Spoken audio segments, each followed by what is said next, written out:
உண்மை உயிர் தரும். சத்தியமே ஜெயாது என்பது வேத வாக்கு. ராம பிரான் மனிதனாக அவதாரம் செய்திருந்தாலும் ஐடவும் என்கிற பறவை சத்தியத்தினால் மோட்சத்திற்கு அனுப்பினான் என்று வருகிறது. நம்மில் பலரும் ஏதோ ஒரு காரணத்தால் பொய் சொல்வதை வழக்கமாக கொண்டிருக்கின்றோம். உண்மை சொன்னால் சிக்கலில் மாட்டிக்கொள்ள நேரிடுமோ என்று நினைக்கின்றோம். ஆனால் உண்மைதான் உயர்வு தரும், வாழ்வில் நிறைவை தரும். ஒரு கதை சொன்னால் புரியும். ஒரு ஊரில் ஒரு திருடன் இருந்தான்.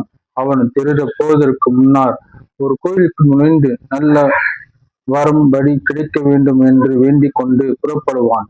அந்த கோயில் மண்டபத்தில் ஒரு பெரியவரை சந்தித்தான். அவரிடம் சென்று, எனக்கு ஏதாவது ஒரு ஸ்லோகமோ பாட்டோ எளிமையாக சொல்லி தாருங்கள். நீங்கள் சொல்வது புரியும்படியாக நான் எளிதில் பின்பற்றபடியாக இருக்க வேண்டும் என்றான். வந்து உபதேசம் கேட்கிறவன் நிபந்தனையும் போடுகிறானே என்கிற வியப்பு. நீ யார் என்று விசாரிக்க அவன் எந்தவித மருட்டமோ மூச்சமோ தயக்கமோ என்று, நான் ஒரு திருடன் என்றான். என்னப்பா சொல்கிறாய்? நீ திருடனா? திருடி பிழைக்கலாமா? தவறு அல்லவா? சாமி, எனக்கு தெரிந்த தொழில் இது ஒன்றுதான். மனைவிக்கு மக்களை காப்பாற்ற பல ஆண்டுகள் செய்கின்றேன் என்றான். திருடனாக இரண்டும் மறக்காமல் உண்மை பேசுகிறான். திரு அருளால் இவன் திருட்டுவான். இவன் பேசும் உண்மை இவனை உயர்த்தும் என்று பெரியவர் நினைத்தார். இன்று சத்தியம் ஆடம் என்ற மந்திரத்தை போடிக்கிறேன். அடால் உண்மையை பேசு என்று பொருள். எக்காரணத்தை முன்னிட்டு பொய் பேசாதே என்றார். அவனும், விரதம் இரு, பட்னிக்கிடு, இந்த புத்தகங்கள் எல்லாம் படி, இந்த கோயிலில் போ என்றெல்லாம் சொல்லாமல் மிக எளிமையான மந்திரத்தை சொல்லி விட்டாரே என்று மகிழ்ச்சியோடன் சரி என்று சொல்லிவிட்டு விடைபெற்று சென்றான். அன்று இரவு அரண்மனையிடம் திருடன் போனான். வழி தெரியாமல் அரண்மனையின் மாடியிலேயே சுற்றி வருகையில் இந்த நாட்டு மன்னரும் வேட்டில் வந்தார். இவனை பார்த்து நில் என்றார். இவன் பயந்து நின்றான். நீ யார் என்றவுடன் அவன், நான் திருடன், அரண்மனையில் திருட வந்திருக்கிறேன் என்று உண்மையை சொன்னான். ராஜாவுக்கு அதிர்ச்சியாக இருந்தது. எந்த திருடனாவது நான் திருடன் என்று என்பதை வெளிப்படையாக சொல்வானா என்று வேண்டாம். சரி, கொஞ்சம் உன்னோடு விளையாடி பார்ப்போம் என்று நினைத்தார் ராஜா. நானும் திருடன் தான். எனக்கு அந்த அரண்மனையில் ரகசியங்கள் எல்லாம் தெரியும். உன்னுடைய வருகிறேன். கிடைப்பதில் பாடி கொடுத்தால் போடும் என்றார் ராஜா. நேரா கஜானாவுக்கு அழைத்து சென்றார். ஒரு பெரிய பெட்டியை திறந்தார். அதில் 3 மாணிக்க கற்கள் இருந்தன. திருடன் சொன்னான், இதில் 3 ரத்தினங்கள் உள்ளன. உனக்கு ஒன்று, எனக்கு ஒன்று. 3வது கல்லை பிரிக்க முடியாது. பாவம் உரியானவனுக்காக இந்த பெட்டியிலேயே வைத்து விடுவோம் என்றார் ராஜா. என்றார், இனி அடிக்கடி சேர்ந்து திருடுவோம் என்று சொல்லி திருடனை வீட்டில் விட்டு ராஜா விடைபெற்று சென்றான். மறுநாள் அரசவை கூடியது. மந்திரியை அனுப்பி கஜனாவை பார்த்தவாறு சொன்னார். மந்திரி பார்த்த பொழுது கஜனா உடைக்கப்பட்டிருந்தது. அவர் அதிர்ச்சியுடன் சோதனை செய்வதில் ஒரு பெரிய மாணிக்கல் மட்டும் இருப்பதை கண்டார். திருடன் தெரியாமல் விட்டு விட்டான். 2 போனாலும் 3 போனாலும் ஒன்றுதான். இருட்டு கணக்கில் வைத்து விடலாம் என்று எண்ணி இடுப்பில் முடித்து வைத்து கொண்டார்.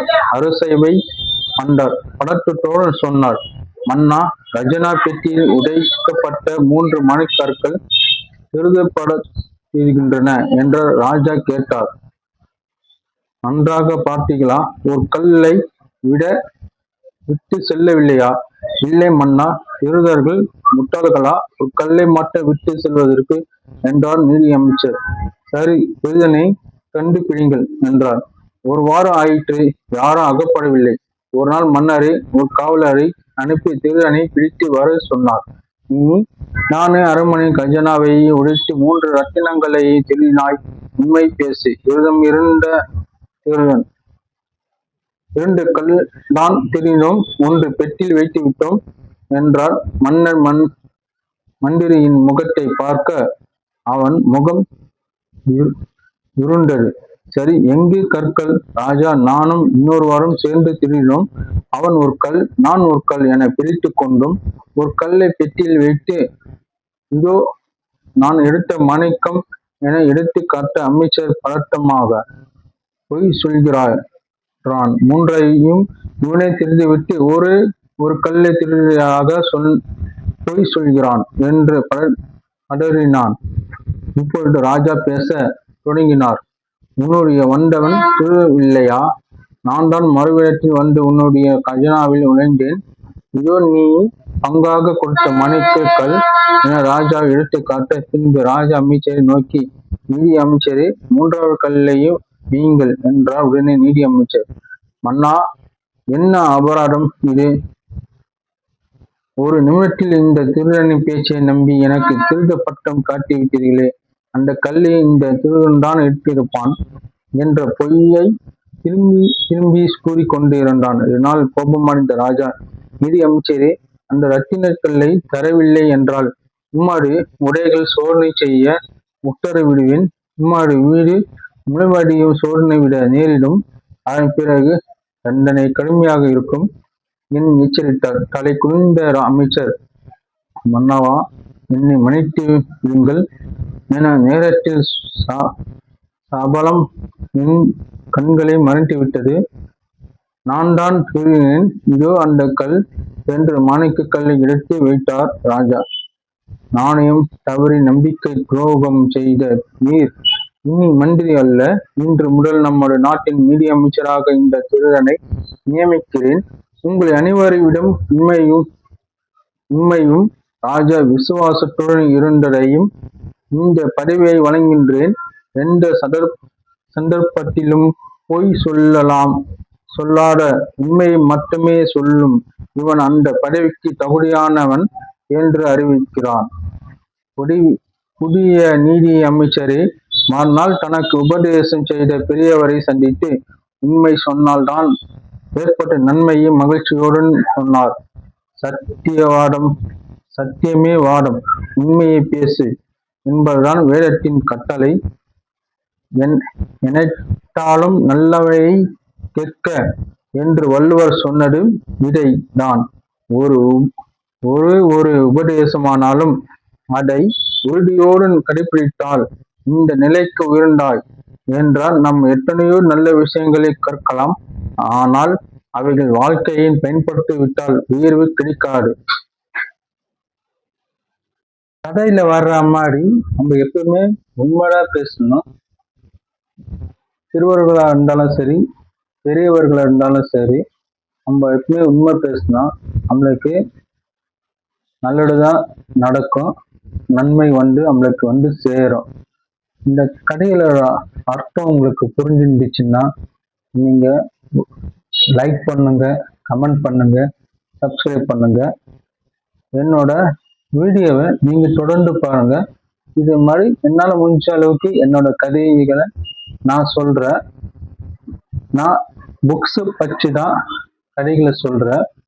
நீங்க என்னோட வீடியோவை கதைகளா கேட்டு தெரிஞ்சுக்குங்க. Okay, thank you. Like, subscribe, comment, share. உங்களுக்கு தெரிஞ்சவங்களுக்கு நீங்க ஷேர் பண்ணுங்க. இந்த கடையில இருக்கிற மாதிரி உண்மை பேசி உங்க வாழ்நாள்ல மிக பெரிய ஆளாவதுக்கு இந்த கடை உங்களுக்கு ஒரு நன்மை கருத்துக்கு வாய்ப்பு இருக்கு.